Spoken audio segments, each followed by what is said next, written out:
This Family Life News podcast is made possible by the support of listeners like you. It's the Noon Report from Family Life, bringing a Christian worldview to what's happening in New York, Pennsylvania, across the country, and around the world. Weather with Kevin Williams, and faith-focused feature stories with the Family Life News team. Now, here's what's happening.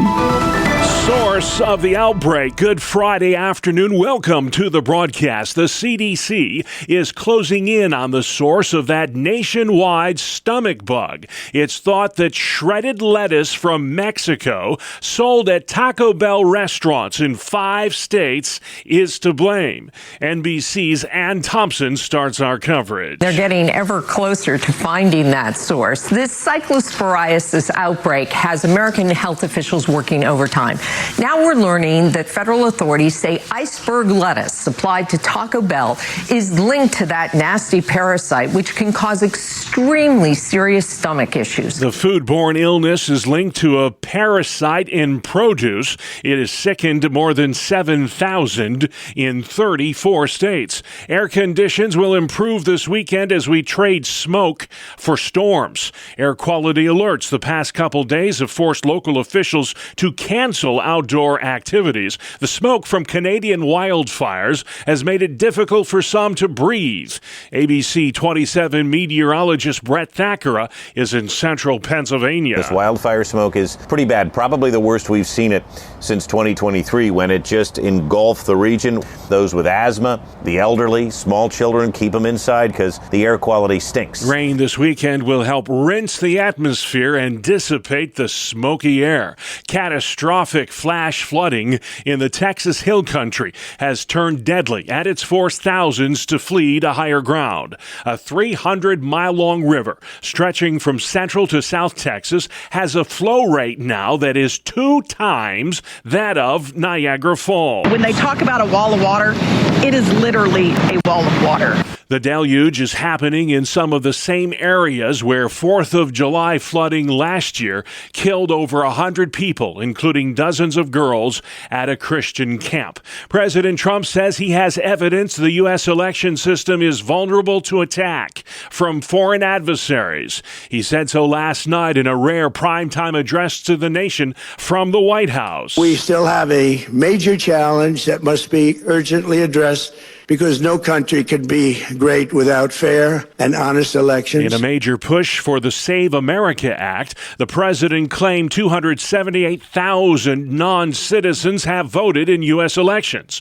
But a study by the conservative Heritage Foundation says otherwise. ABC's Jonathan Karl. They looked at 1982 to 2025, and they came up with so far about 100 documented cases, they say, where a non-citizen voted in a U.S. election. The president says China has exploited weaknesses in our elections to gain access to voting information on more than 200 million Americans. Gabe Gutierrez with NBC. While China denies it, Trump alleges the country targeted his 2020 campaign. They fought not to have it Donald Trump to win. Adding that members of what he calls the deep state tried to cover it up. China's head of state is scheduled to visit the White House in September. Iran is threatening to expand attacks on its Arab neighbors as the U.S. bombing campaign intensifies in and around the Strait of Hormuz. 20 U.S. warships and hundreds of aircraft are enforcing a naval blockade of that strategic waterway. Here's White House Press Secretary Caroline Leavitt. The president has proved not just to Iran, but to the entire world that we can hit Iran anytime, anywhere, any place. For nearly a week now, the U.S. military has been bombing targets in Iran after a ceasefire deal fell apart. Over half of House Democrats on Capitol Hill voted this week to cut aid to Israel. Pennsylvania Senator John Fetterman says that's concerning to him as a Democrat. I believed that the Democratic Party is going to become more anti-Israel. You make that official. You make that part of our platform. That's my red line in the Democratic Party. The House effort to defund Israel Israel failed, but it is a stark difference from just 2 years ago when less than 40 Democrats voted to defund the Jewish state. Today marks 30 years since the crash of TWA Flight 800. That plane exploded soon after takeoff from JFK Airport on its way to Paris. Fox's Tanya J. Powers. Families of the 230 people who were lost aboard TWA Flight 800 will gather at Smith Point on New York's Long Island to remember their loved ones 30 years after the tragedy. The crash happened 12 minutes after takeoff from John F. Kennedy International Airport on the evening of July 17, 1996. The Boeing 747 was headed to France when it exploded and went down in the Atlantic Ocean. A memorial sits at the Smith Point County Park, and families mark each anniversary by placing white roses in the water. Among those set to attend are the TWA Association president who lost his niece in the crash, as well as a group from Pennsylvania who suffered the loss of teenagers who were on a school trip. We'll talk more about those students a little later in the broadcast. SpaceX scrubbed a test flight last night of its massive Starship rocket. The mission was aborted just seconds before liftoff at the company's Starbase in Texas.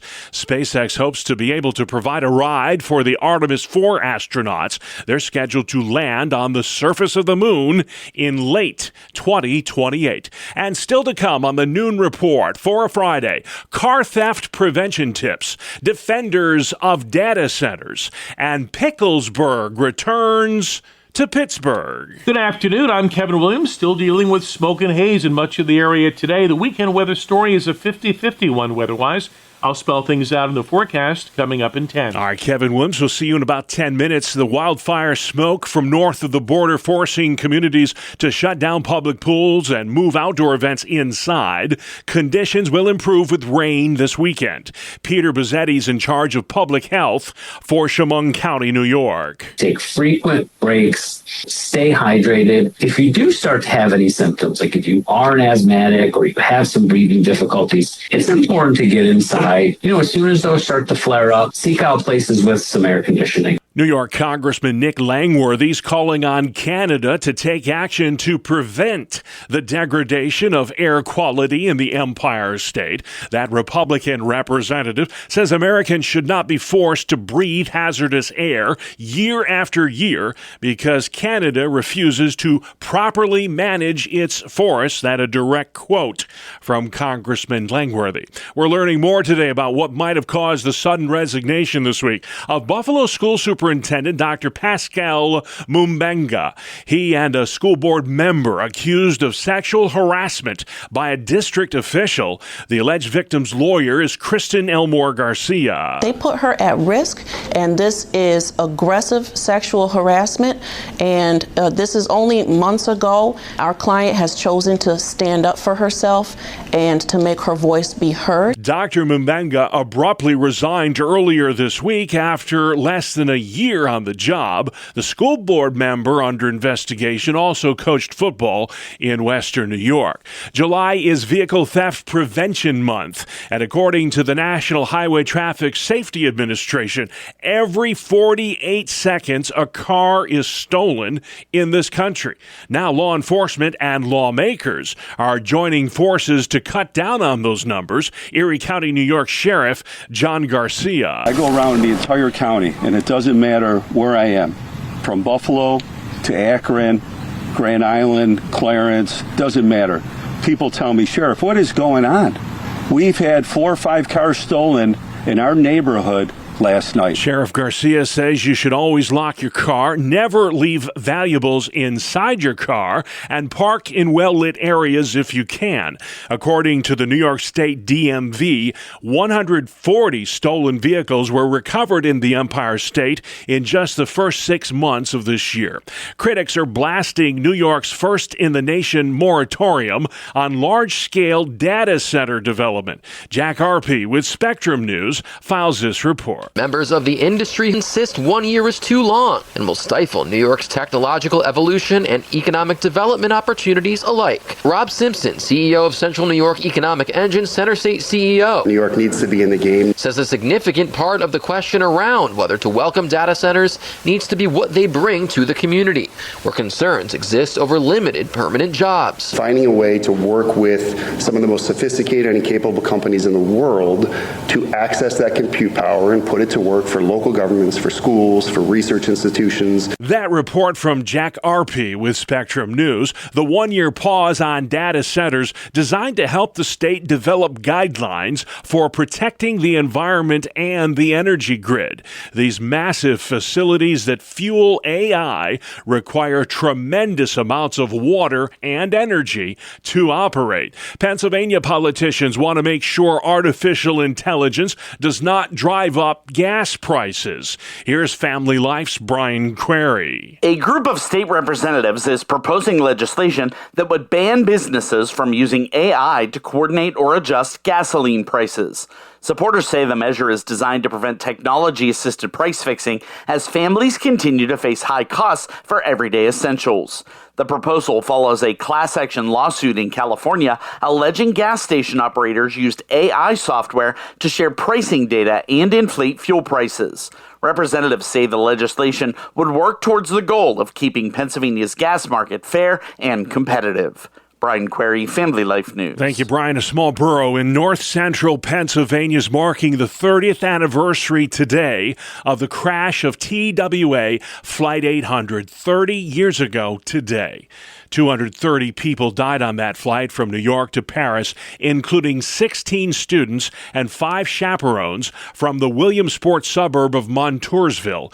They were on a trip to Paris as part of their school French club. Today in Montoursville, a memorial garden sits adjacent to the high school and includes an angel monument on which is etched the names of the 21 local residents killed in that plane crash. That park, by the way, is ringed with 21 trees. One for each of the victims. The housing market slump is not getting any better, but for renters, things may be looking up. Correspondent Michelle Franzen takes a closer look at the numbers. Potential home buyers are facing an uphill battle when it comes to housing costs.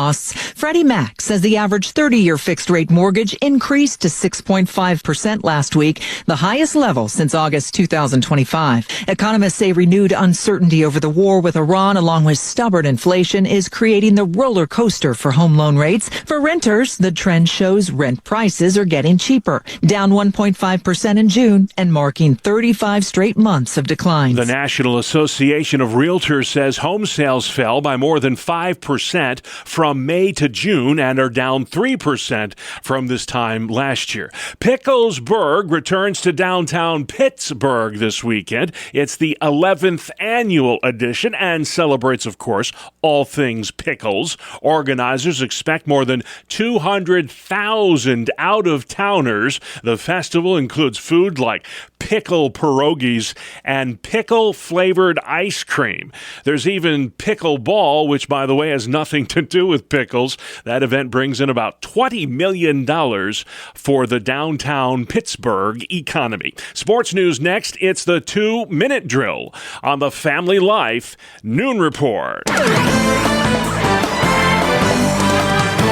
Good afternoon, I'm Randy Snavely. Bob, the hazy, smoky skies did nothing to dim Francisco Alvarez and the New York Mets, while every other team in Major League Baseball won't begin the second half of the season until tonight. The Mets were in Philadelphia to take on the Phillies. Mr. Alvarez belted 2 home runs. Brett Beatty also went deep as the Amazons won the game 4-1. The player said the hazy conditions didn't seem to affect the game, although tracking fly balls later in the game was a little bit of a problem. Phillies All-Star first baseman Bryce Harper, wearing a mic on the field, told ESPN he didn't think it was the greatest idea to play the game, but we're doing it. Now to golf. The first round of the Open at Royal Birkdale in England is in the books. Jackson Suber had the lead at 5 under. He went 1 under in today's second round that is still in play. But the big story today is Lucas Herbert. He is having the round of his life. No player had ever shot a 61 in a major championship. Herbert came close. He needed a birdie on the final hole to pull it off. Instead, he took a bogey. He finished at 8 under par, and he is your second-round leader at the moment. And finally the winners of the Spain-Argentina World Cup soccer match will get Americanized. FIFA has announced that one of the most recognizable American sporting traditions will now come to the global game. The winners will get the trophy and gold medals, but for the first time ever, each player will also receive a championship ring. That is a look at sports. Okie doke. Thank you, Randy. Have yourself a wonderful weekend. Still to come on the Noon Report. One more day of Canadian wildfire smoke. Trump doubles down on election integrity. And our summer-long staycation destination series rolls into Gettysburg. Welcome to Breakpoint, a daily look at an ever-changing culture through the lens of unchanging truth. For the Colson Center, I'm John Stone Street. Christopher Nolan's film adaptation of The Odyssey features a stellar cast. A-listers like Anne Hathaway, Charlize Theron, Matt Damon, Zendaya, Tom Holland, and Ellen Page. Now, Page was best known, at least initially in her career, for a breakout role as a pregnant teenager in 2007's Juno. More recently, however, Page is better known for rejecting her identity as a female, portraying instead as a male, and adopting the name Elliot. And in the movie The Odyssey, Page's personal gender conflict is also on full display. She plays a manipulative Greek soldier named Sinon, who, according to Greek mythology, tricked the Trojans and was instrumental in the downfall of Troy. Notably, Sinon does not appear in Homer's original poem, The Odyssey, but is one of the many creative adaptations by Christopher Nolan. Page herself was an odd selection to play a Greek soldier. After all, she stands just over 5 feet tall, which is short even when compared to the other women in the cast who are playing women. Page has undergone multiple surgeries and treatments to portray herself as a man. She talks about it constantly, but it's not convincing, nor are her repeated assurances to the world that she's now able to, quote-unquote, be who I truly am or be who I was made to be. Recently, the Babylon Bee posted a fake quote along with Page's picture that said, and I quote, "I'm happier than I've ever been," says gender non-conforming celebrity who looks as if her soul has been sucked out of her eyeballs, end quote. What made this post so harsh was just how true it was about Ellen Page. So many photos and interviews of Page are simply heartbreaking. Instead of the joy and the peace that's part of achieving and embracing one's identity, her eyes reveal a desperate emptiness of someone trying to convince all of us, and especially herself, of something that is so obviously not true. When Chloe Cole, whose story of detransition and salvation was featured in the Truth Rising documentary and at the recent Colson Center National Conference, saw photos of Page from the Odyssey premiere, she said this: "One of the many million things that led to my detransition was realizing that once I entered the real world, I would be nothing but a tiny infertile simulacrum of a male. This is the reality of transitioning, even for the women who remotely, quote-unquote, pass." In fact, the contrast between Ellen Page's despair and Chloe Cole's hope could not be more dramatic. And you can see it clearly in their eyes. Now, it's often said that our eyes are a window to our soul. The book of Proverbs includes similar observations about our countenance and what it can reveal about us. A glad heart makes a cheerful face, it says. The light of the eyes rejoices the heart, and good news refreshes the bones. A joyful heart is good medicine, it goes on. Jesus himself said, your eye is the lamp of your body. When your eyes are healthy, your whole body is full of light. I don't think there's a clearer portrayal of these truths than the stark contrast between the eyes of Ellen Page and the eyes of Chloe Cole. Please learn more about Chloe Cole's story and see her undeniable smile in the Truth Rising film. It's a free film on YouTube and X from Focus on the Family and the Colson Center. And you can learn how to receive a complimentary version of her incredible talk at the Colson Center National Conference at colsoncenter.org/July. That's colsoncenter.org/July. For the Colson Center, I'm John Stonestreet with Breakpoint. Thank you, John. Let's head outside next. Weather where you live with the always reliable Kevin Williams. Here is your Family Life regional weather forecast for this afternoon. Areas of haze and smoke with limited sunshine and high temperatures in the 80s. Tonight, partly cloudy, hazy. Could be a late night shower, thunder shower near Lake Erie. Low temp 60. Rather cloudy tomorrow. Some showers overspreading the area. There could be a heavier thunderstorm, especially in western Pennsylvania, southwest New York. High temps 80s. Sunday, clouds yield to sunshine. Overall, it'll be a somewhat clearer, cooler, and nicer day with a high temperature in the 70s to near 80. All right, thank you very much, Kevin. This is the Noon Report on Family Life. I'm your host, Bob Price. Lots to get to Friday, the 17th of July. The Center for Disease Control is now looking at shredded lettuce from Mexico as the likely source of that multi-state outbreak of cyclosporiasis. The foodborne illness has sickened 7,000 in more than 30 states. Taylor Farms supplied the lettuce to Taco Bell restaurants. The nasty bug causes stomach aches and severe diarrhea.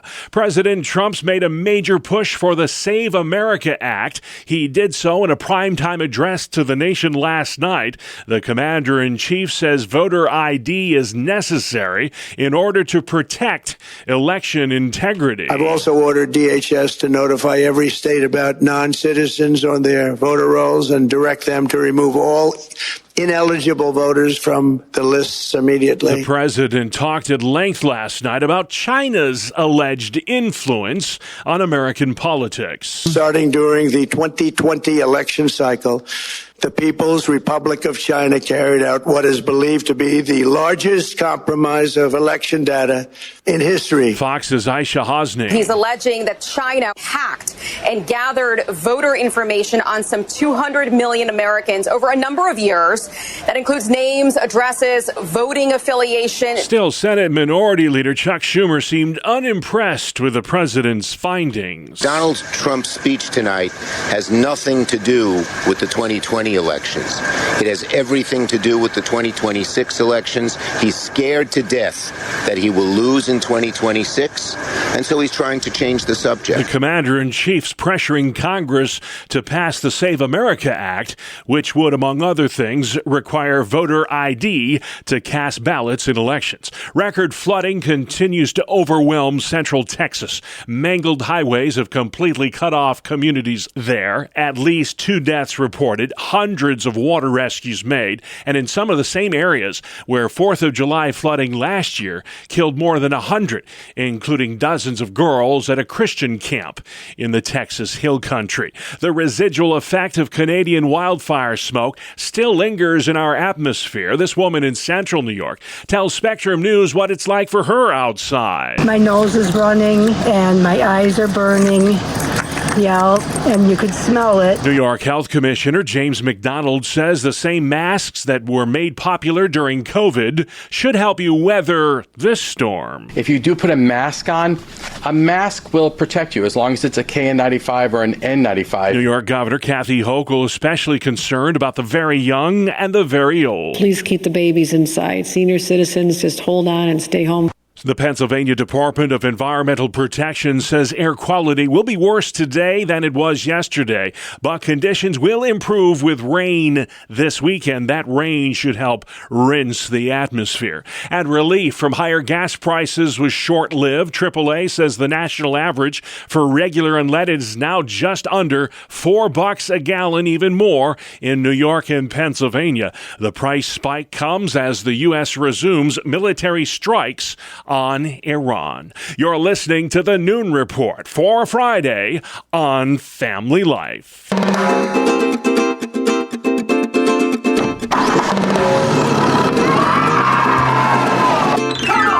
Welcome to Family Life Staycations, a summertime feature where we highlight great places to visit around the Family Life listening area. I'm Mark Webster, and this week we're off to Gettysburg National Military Park in Gettysburg, Pennsylvania. God's will. Gentlemen, it would appear the fight is already underway. My orders to all commanders, attack! A scene from the 1993 movie Gettysburg. It's been called the bloodiest battle fought on American soil, and the pivotal three-day battle between Union and Confederate troops in July 1863 still has much to teach us about our nation's history. And those lessons are brought to life at the Gettysburg National Military Park, where Jason Martz is a public affairs specialist. The battlefield here is more than 6,000 acres, and that's just what the National Park Service has jurisdiction over. In totality, the battlefield is actually much larger than that because it actually includes the town of Gettysburg. The soldiers would fight there. It really is one big inclusive space. When you put all of that together, the space that is the Battle of Gettysburg, it really is much bigger than most visitors initially give it credit for, and the story is even bigger. For those who have never been here before, what we often hear is that it's so beautiful, such a contradiction to what actually happened here. The misery, the conflict, the blood and guts, if you will, of what the Battle of Gettysburg actually meant on July 1st, 2nd, and 3rd, 1863 to the soldiers, the men, even the civilians who had to deal with the American Civil War here on their doorstep. Visitors, when they first get here, are awestruck by two things. One, it's much bigger than they thought it was, and its overall beauty. If your heart is really into absorbing the stories and the history and the appreciation of American history, this really is one of those places that should be on your bucket list. Can't really do all of that justice, but we'll do our best to hit some of the highlights. And one of them that most people are at least somewhat familiar with is Lincoln's famed Gettysburg Address, which I really like how your website put this so well, transformed Gettysburg from a place of death and devastation to the symbol of our nation's new birth of freedom. Yeah, that's easily one of those moments that transformed the United States, and we're still talking about it today. And that moment comes a number of months after the battle is over. The town of Gettysburg is still recovering from this three-day battle. The two armies have long since moved off into Virginia, but the war is still going on. There are so many Union dead that the question is now being asked how best to honor them. And the idea of a new national cemetery, this idea had never been floated before, was first brought up. All of the states who had men represented at the Battle of Gettysburg would ultimately wind up helping to raise money to purchase the land upon which the cemetery was established. Eventually, we would have a dedication ceremony on November 19th, 1863, where a man by the name of Edward Everett would give the keynote address speech. He was, at the time, the guy to invite. In fact, he was so influential that he altered the original ceremony date because he required more time. And it was in that intervening time that those who were putting the ceremony together, at that point, did they ask President Abraham Lincoln to give a few appropriate remarks. Had he not been so influential, Edward Everett, that is, to move the original ceremony date, Lincoln would have never even been invited in the first place. And yet, it's Lincoln who we remember, not Everett. Let's talk about the battlefields themselves. They're more than just empty fields. Absolutely. There are more than 1,300 monuments and markers, well over 300 cannons. It is a outdoor sculpture garden, if you will.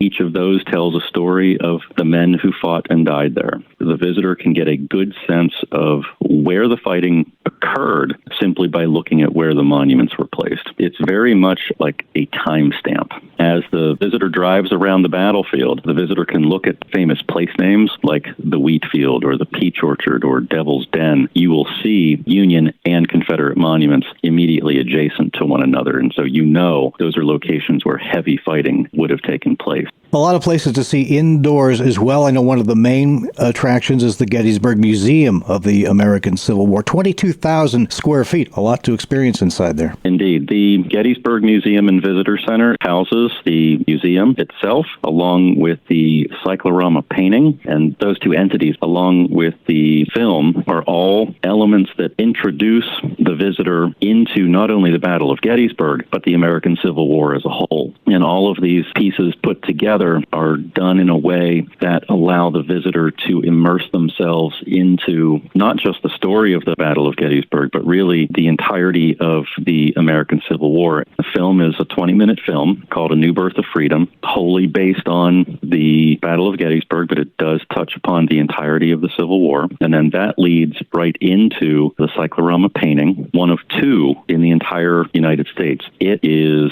massive. An experience unlike anything else. 377 feet in circumference. It has a diorama in front of it, so it has this 3D feel to it. There's a light show and a narration that goes along with it, and it makes you feel like you're right in the middle of the scene. And the scene that it portrays is that of Pickett's Charge, which is the climactic charge by the Confederate Army on the afternoon of July 3rd. One aspect of Gettysburg that might not be as familiar to some is its link to President Dwight Eisenhower. Tell us a little bit about that. Absolutely. One of the hidden gems of Gettysburg is immediately adjacent to the battlefield, the Eisenhower Farm. It is a National Park Service site, Eisenhower National Historic Site. The only home that Dwight and Mamie Eisenhower ever owned. Dwight Eisenhower was in the military, and of course he was president. He never had a chance to really ever own a home. And so one of the things that Eisenhower did in his military career was during 1917, during the time of World War I, he was a tank instructor. The tank was a brand new technology, and he wasn't over in Europe fighting. He was here in the United States, based here in Gettysburg at a place called Camp Colt on the fields, if you can believe it, of Pickett's Charge. So that's how he fell in love with the area. Eventually, they found a property to the southwest of the battlefield, and that turned into their retirement home. Last question, just in a sentence, why should somebody come visit Gettysburg? Someone should come visit Gettysburg because the history that is here, we as Americans should remember and quite frankly should never forget. But these are also times that as we move forward, we should also remember because we should not ever try to repeat them. This has been Family Life Staycations, a weekly summertime feature highlighting great places to visit around the Family Life listing area. Please join us again next time as we hit the road again for another Family Life Staycation. All right, great stuff, Mark. Can't wait to see where we go next week. And you can hear all Mark's summer-long staycation destinations online anytime. Just go to Apple Podcasts, Spotify, YouTube, or FamilyLife.org. And finally, at noon for a Friday, the weekend's almost here, and Bree Tennis reports you need to add something sweet to the agenda on Sunday. Sunday is National Ice Cream Day. Not that you need a reason to get in an extra scoop or two. According to the International Dairy Foods Association, the average American eats 23 pounds of it a year. That's 2 pints a month, more if you're above average. Chocolate, the number one flavor, followed by butter pecan and vanilla. I'm Bree Tennis. All right, Bree, I would consider myself above average, but I love the ice cream. And just like that, we're out of time. That's our world, the world we live in. Friday, the 17th of July. I'm Bob Price, Family Life News. You've been listening to the Noon Report, heard weekdays on Family Life. Thank you for listening. Thank you for listening to this Family Life News podcast. If you've been encouraged by what you've heard, please share it with others and click the subscribe button to automatically receive future episodes. Family Life is a listener-supported ministry. Podcasts like this are made possible by your financial partnership. Find out more at FamilyLife.org.